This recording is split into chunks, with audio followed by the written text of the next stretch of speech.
ओम शांति। आज 1 नवंबर 2024 की साकार मुरली। बाबा ने कहा, मीठे बच्चे, इस समय निराकार बाप साकार में आकर तुम्हारा श्रृंगार करते हैं, अकेला नहीं। बाबा ने प्रश्न पूछा, तुम बच्चे याद की यात्रा में क्यों बैठते हो? उत्तर में 1 नंबर, क्योंकि तुम जानते हो इस याद से ही हमें बहुत बड़ी आयु मिलती है, हम निरोगी बनते हैं। 2 नंबर, याद करने से हमारे पाप कटते हैं, हम सच्चा सोना बन जाते हैं। आत्मा से रजो तमो की खाद निकल जाती है, वह कंचन बन जाती है। 3 नंबर, याद से ही तुम पावन दुनिया के मालिक बन जाएंगे। 4 नंबर, तुम्हारा श्रृंगार होगा। 5 नंबर, तुम बहुत धनवान बन जाएंगे। यह याद ही तुम्हें पद्मा पदम भाग्यशाली बनाती है। ओम शांति। रूहानी बच्चों को रूहानी बाप समझा रहे हैं, यहाँ बैठ तुम क्या करते हो? ऐसे नहीं सिर्फ शांति में बैठे हो, अर्थ सहित ज्ञानमय अवस्था में बैठे हो। तुम बच्चों को ज्ञान है, बाप को हम क्यों याद करते हैं? बाप हमको बहुत बड़ी आयु देते हैं, बाप को याद करने से हमारे पाप कट जाएंगे। हम सच्चा सोना सतो प्रधान बन जाएंगे। तुम्हारा कितना श्रृंगार होता है, तुम्हारी आयु बड़ी हो जाएगी, आत्मा कंचन हो जाएगी। अब आत्मा में खाद पड़ी हुई है, याद की यात्रा से वह सब खाद जो रजो तमो की पड़ी है वह सब निकल जाएगी। इतना तुमको फायदा होता है, फिर आयु बड़ी हो जाएगी, तुम स्वर्ग के निवासी बन जाएंगे और बहुत धनवान बनेंगे। तुम पद्मा पदम भाग्यशाली बन जाएंगे। इसलिए बाप कहते हैं, मन मना भव, मामेकम याद करो। कोई देहधारी के लिए नहीं कहते, बाप को तो शरीर है नहीं। तुम्हारी आत्मा भी निराकार थी, फिर पुनर्जन्म में आते आते पारस बुद्धि से पत्थर बुद्धि बन गई है, अब फिर कंचन बनना है। अभी तुम पवित्र बन रहे हो, पानी के स्नान तो जन्म जन्मांतर किए, समझा हम इससे पावन बनेंगे, परंतु पावन बनने बदले और ही पतित बन नुकसान में पड़े हो, क्योंकि यह है ही झूठी माया। झूठ बोलने के संस्कार हैं सबके। बाप कहते हैं, मैं तुमको पावन बनाकर जाता हूँ, फिर तुमको पतित कौन बनाता? अभी तुम फील करते हो ना, कितना गंगा स्नान करते आए, परंतु पावन तो बने नहीं। पावन बनकर तो पावन दुनिया में जाना पड़े। शांति धाम और सुख धाम है पावन धाम। यह तो है ही रावण की दुनिया, इसको दुख धाम कहा जाता है। यह तो सहज समझने की बात है ना, इसमें कोई मुश्किलात ही नहीं, न किसको सुनाने में मुश्किलात है। जब कोई मिले तो सिर्फ यह बोलो, अपने को आत्मा समझ बेहद के बाप को याद करो। आत्माओं का बाप है परमपिता परमात्मा शिव।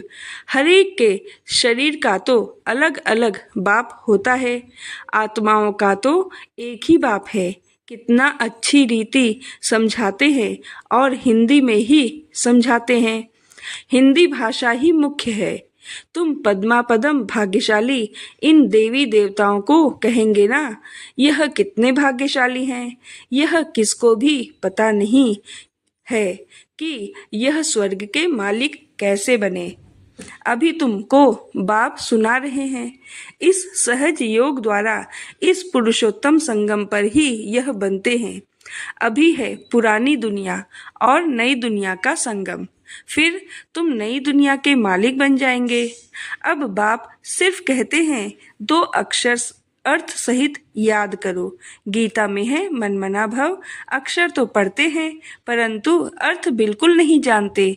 बाप कहते हैं, मुझे याद करो, क्योंकि मैं ही पतित पावन हूँ और कोई ऐसे कह ना सके। बाप ही कहते हैं, मुझे याद करने से तुम पावन बन पावन दुनिया में चले जाएंगे।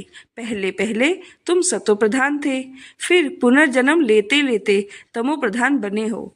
अब 84 जन्म बाद फिर तुम नई दुनिया में देवता बनते हो। रचयिता और रचना दोनों को तुम जान गए हो, तो अभी तुम आस्तिक बन गए हो। आगे जन्म जन्मांतर तुम नास्तिक थे। यह बात जो बाप सुनाते हैं और कोई जानते ही नहीं। कहाँ भी जाओ कोई भी तुमको यह बातें नहीं सुनाएंगे। अभी दोनों ही बाप तुम्हारा श्रृंगार कर रहे हैं। पहले तो बाप अकेले था, शरीर बिगड़ था, ऊपर बैठ तुम्हारा श्रृंगार कर न सके। कहते हैं ना, बत्त 12, 1 और 2 मिलकर 12 होते हैं। बाकी प्रेरणा व शक्ति आदि की बात नहीं। ऊपर से प्रेरणा द्वारा मिल ना सके। निराकार जब साकार शरीर का आधार लेते हैं तब तुम्हारा श्रृंगार करते हैं। समझते भी हैं बाबा हमको सुखधाम में ले जाते हैं। ड्रामा के प्लान अनुसार बाबा बंधायमान हैं, उनको ड्यूटी मिली हुई है। हर 5000 वर्ष बाद आते हैं तुम बच्चों के लिए। इस योग बल से तुम कितने कंचन बनते हो। आत्मा और काया दोनों कंचन बनती है, फिर छीछी बनते हो। अभी तुम साक्षात्कार करते हो। इस पुरुषार्थ से हम ऐसा श्रृंगारा हुआ बनेंगे। वहाँ क्रिमिनल आई होती नहीं, तो भी अंग सब ढके हुए होते हैं। यहाँ तो देखो छीछी बातें रावण राज्य में सीखते हैं। इन लक्ष्मी नारायण को देखो, ड्रेस आदि कितनी अच्छी है। यहाँ सब हैं देह अभिमानी। उन्हों को देह अभिमानी नहीं कहेंगे, उन्हों की नेचुरल ब्यूटी है। बाप तुमको ऐसा नेचुरल ब्यूटीफुल बनाते हैं। आजकल तो सच्चा जेवर कोई पहन भी नहीं सकता है। कोई पहने तो उनको ही लूट जाए। वहाँ तो ऐसी कोई बात नहीं। ऐसा बाप तुमको मिला हुआ है। इन बिगर तो तुम बन ना सको। बहुत कहते हैं हम तो डायरेक्ट शिव बाबा से लेते हैं, परंतु वह देंगे ही कैसे। भल कोशिश करके देखो, डायरेक्ट मांगो, देखो मिलता है। ऐसे बहुत कहते हैं हम तो शिव बाबा से वर्षा लेंगे। ब्रह्मा से पूछने की भी क्या दरकार है। शिव बाबा प्रेरणा से कुछ देंगे, कुछ दे देंगे। अच्छे अच्छे पुराने बच्चे, उनको भी माया ऐसे चक पहन लेती है, काट लेती है। एक को मानते हैं परंतु एक क्या करेंगे। बाप कहते हैं मैं एक कैसे आऊं, मुख बिगर बात कैसे कर सकूं। मुख का तो गायन है ना। गौ मुख से अमृत लेने के लिए कितना धक्का खाते हैं, फिर श्रीनाथ द्वारे पर जाकर दर्शन करते हैं, परंतु उनका दर्शन करने से क्या होगा। उसको कहा जाता है बुत पूजा। उनमें आत्मा तो है नहीं, बाकी 5 तत्वों का पुतला बना हुआ है। तो गोया माया को याद करना हो गया। 5 तत्व प्रकृति है ना, उनको याद करने से क्या होगा। प्रकृति का आधार तो सबको है, परंतु वहाँ है सतोप्रधान प्रकृति, यहाँ है तमोप्रधान प्रकृति। बाप को सतोप्रधान प्रकृति का आधार कभी नहीं लेना पड़ता। यहाँ तो सतोप्रधान प्रकृति मिल ना सके।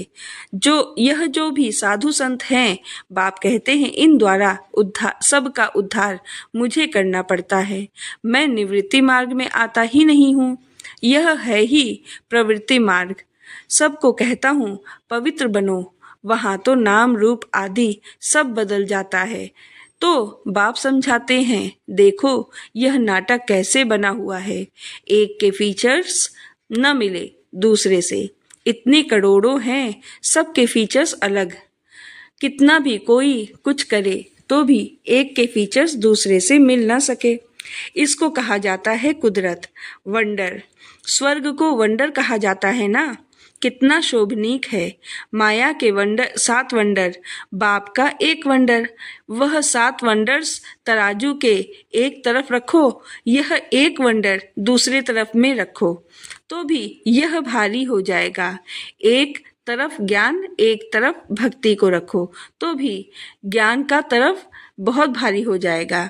अभी तुम समझते हो भक्ति सिखलाने वाले तो ढेर हैं, ज्ञान देने वाला एक ही बाप है। तो बाप बैठ बच्चों को पढ़ाते हैं, श्रृंगार करते हैं। बाप कहते हैं पवित्र बनो, तो कहते नहीं हम तो छीछी बनेंगे। गरुड़ पुराण में भी विषय वैतरणी नदी दिखाते हैं ना। बिच्छू, टिंडन, सर्प आदि सब एक दो को काटते रहते हैं। बाप कहते हैं तुम कितने निधन के बन जाते हो। तुम बच्चों को ही बाप समझाते हैं। बाहर में कोई को ऐसा सीधा कहो तो बिगड़ जाए। बड़ा युक्ति से समझाना होता है। कई बच्चों में बातचीत करने का भी अकल नहीं रहता।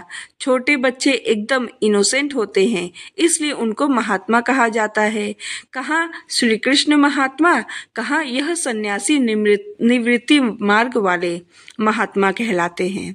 वह है प्रवृत्ति मार्ग। वह कभी भ्रष्टाचार से पैदा नहीं होते। उनको कहते ही हैं श्रेष्ठाचारी। अभी तुम श्रेष्ठाचारी बन रहे हो। बच्चे जानते हैं यहाँ बाप दादा दोनों इकट्ठे हैं। यह जरूर श्रृंगार अच्छा ही करेंगे। सबकी दिल होगी ना। जिन्होंने इन बच्चों को ऐसा श्रृंगार कराया है तो हम क्यों ना उनके पास जाएं। इसलिए तुम यहाँ आते हो रिफ्रेश होने। दिल कशिश करती है बाप के पास आने। जिनको पूरा निश्चय होता है वह तो कहेंगे चाहे मारो चाहे कुछ भी करो, हम कभी साथ नहीं छोड़ेंगे। कोई तो बिगर कारण भी छोड़ देते हैं। यह भी ड्रामा का खेल बना हुआ है। फारक्ती व डायोर्स दे देते हैं। बाप जानते हैं यह रावण के वंश के हैं। कल्प कल्प ऐसा होता है। कोई फिर आ जाते हैं। बाबा समझाते हैं हाथ छोड़ने से पद कम हो जाता है। सम्मुख आते हैं, प्रतिज्ञा करते हैं हम ऐसे बाप को कभी नहीं छोड़ेंगे। परंतु माया रावण भी कम नहीं है, झट अपनी तरफ खींच लेती है। फिर सम्मुख आते हैं तो उनको समझाया जाता है। बाप लाठी थोड़े ही लगाएंगे। बाप तो फिर भी प्यार से ही समझाएंगे। तुमको माया ग्राह खा जाता। अच्छा हुआ जो बचकर आ गए। घायल होंगे तो पद कम हो जाएगा। जो सदैव एक रस ही रहेंगे वह कभी हटेंगे नहीं, कभी हाथ नहीं छोड़ेंगे। यहाँ से बाप को छोड़कर मरकर माया रावण के बनते हैं तो उनको माया और ही जोर से खाएगी। बाप कहते हैं तुमको कितना श्रृंगार करते हैं। समझाया जाता है अच्छे होकर चलो, किसको दुख नहीं दो। ब्लड से भी लिख कर देते हैं, फिर वैसे के वैसे बन जाते हैं। माया बड़ी जबरदस्त है, कान नाक से पकड़कर बहुत तड़फाती है। अब तुमको ज्ञान का तीसरा नेत्र देते हैं तो क्रिमिनल दृष्टि कभी नहीं जानी चाहिए। विश्व का मालिक बनना है तो कुछ मेहनत भी करनी पड़े ना। अब तुम्हारी आत्मा और शरीर दोनों तमोप्रधान हैं। खाद पड़ गई है। इस खाद को भस्म करने के लिए बाप कहते हैं मुझे याद करो। तुम बाप को याद नहीं कर सकते हो, लज्जा नहीं आती है। याद नहीं करेंगे तो माया के भूत तुमको हप कर लेंगे। तुम कितना छीछी बन गए हो। रावण राज्य में एक भी ऐसा नहीं जो विकार से पैदा न हुआ हो। वहाँ इस विकार का नाम नहीं, रावण ही नहीं। रावण राज्य होता ही है द्वापर से। पावन बनाने वाला एक ही बाप है। बाप कहते हैं बच्चे यह एक जन्म ही पवित्र बनना है, फिर तो विकार की बात ही नहीं होती। वह है ही निर्विकारी दुनिया। तुम जानते हो यह पवित्र देवी देवता थे, फिर 84 जन्म लेते लेते नीचे आए हैं। अब है पतित, तब पुकारते हैं शिव बाबा हमको इस पतित दुनिया से छुड़ाओ।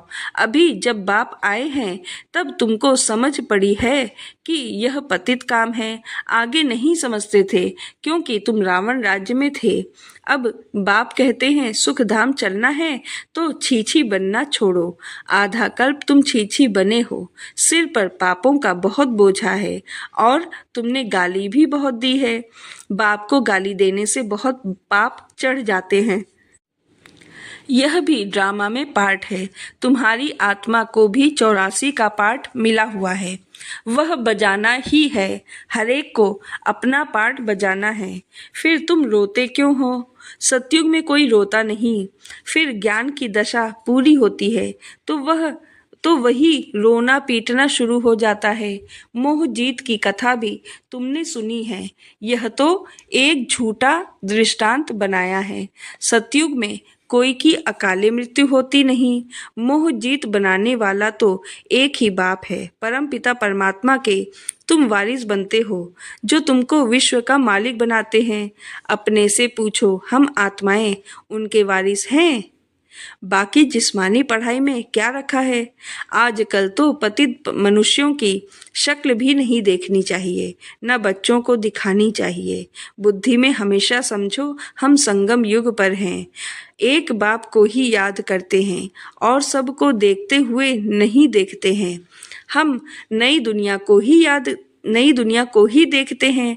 हम देवता बनते हैं, उस नए संबंधों को ही देखते हैं, पुराने संबंध को देखते हुए नहीं देखते हैं। यह सब भस्म होने वाला है। हम अकेले आए थे, फिर अकेले ही जाते हैं। बाप एक ही बार आते हैं, साथ ले जाने। इनको शिव बाबा की बारात कहा जाता है। शिव बाबा के बच्चे सब हैं। बाप विश्व की बादशाही देते हैं, मनुष्य से देवता बनाते हैं। आगे विष उगलते थे, अब अमृत उगलते हैं। अच्छा, मीठे मीठे सिक्की लधे बच्चों प्रति माता पिता बाप दादा का याद प्यार और गुड मॉर्निंग। रूहानी बाप की रूहानी बच्चों को नमस्ते। हम रूहानी बच्चों की रूहानी बाप दादा को याद प्यार, गुड मॉर्निंग, नमस्ते नमस्ते नमस्ते। शुक्रिया बाबा। धारणा के लिए मुख्य सार 1 नंबर, स्वयं को संगम युग निवासी समझकर चलना है। पुराने संबंधों को देखते हुए भी नहीं देखना है। बुद्धि में रहे हम अकेले आए थे, अकेले जाना है। 2 नंबर, आत्मा और शरीर दोनों को कंचन पवित्र बनाने के लिए ज्ञान के तीसरे नेत्र से देखने का अभ्यास करना है। क्रिमिनल दृष्टि खत्म करनी है। ज्ञान और योग से अपना श्रृंगार करना है। बाबा ने वरदान दिया, मनमना भव हो, अलौकिक विधि से मनोरंजन मनाने वाले बाप समान भव। संगम युग पर यादगार मनाना अर्थात बाप समान बनना, यह संगम युग के सुहेज हैं। खूब मनाओ, लेकिन बाप से मिलन मनाते हुए मनाओ। सिर्फ मनोरंजन के रूप में नहीं, लेकिन मनमना भव हो, मनोरंजन मनाओ। अलौकिक विधि से अलौकिकता का मनोरंजन अविनाशी हो जाता है। संगम युगी दीपमाला की विधि पुरानी खाता खत्म करना। हर संकल्प हर घड़ी नया अर्थात अलौकिक हो।